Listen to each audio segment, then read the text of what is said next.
was a dark and stormy night when a group of friends decided to take a road trip on the KARAK highway. The highway was known for its treacherous roads and stunning views. Little did they know that they were in for a ride of a lifetime. The group of friends, consisting of Jasmine, Kevin, Ethan, and Ryan, were on their way to Cameron Highlands when they noticed something strange. The fog had become thicker, and the temperature had dropped suddenly. They couldn't see more than a few feet in front of them.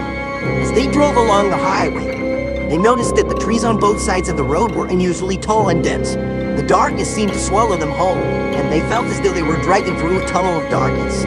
Ryan, who was driving the car, suddenly hit the brakes as he saw a figure in the middle of the road.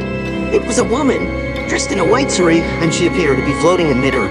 Jasmine gasped in shock as she saw the woman. Ryan, the hell is that? She asked, her voice trembling. Ryan looked at the woman in disbelief. I don't know, he replied. Maybe it's a trick of the light. But the woman didn't disappear. Instead, she floated closer to the car, and they could see her more clearly. She had long, tangled hair and her were sunken in her face. Her skin was pale, and she looked as though she hadn't eaten in days. The woman suddenly disappeared, and the friends let out a sigh of relief. But their relief was short-lived. They soon realized that the woman was not alone. They started seeing more and more apparitions on the road.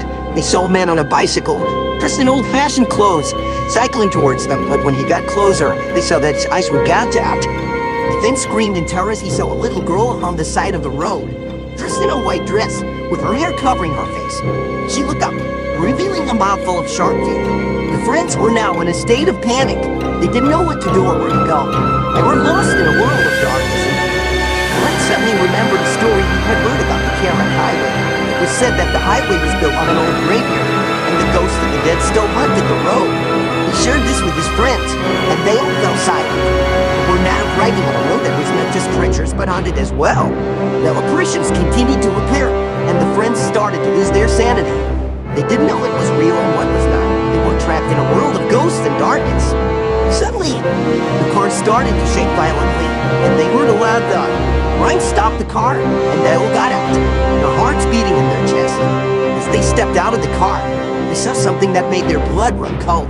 The woman in the white sari was standing in front of them, her eyes fixed on them. She pointed towards a tree on the side of the road, and they saw a shadowy figure hanging from it. They realized that the figure was that of a man, and he appeared to be dead. They tried to run, but their legs wouldn't move.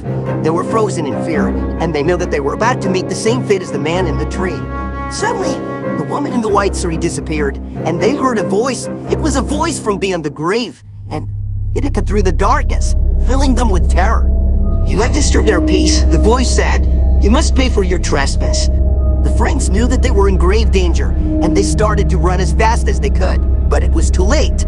The ghosts had already caught up with them. They felt cold hands grab them from behind, and they screamed in terror as they were dragged into the darkness.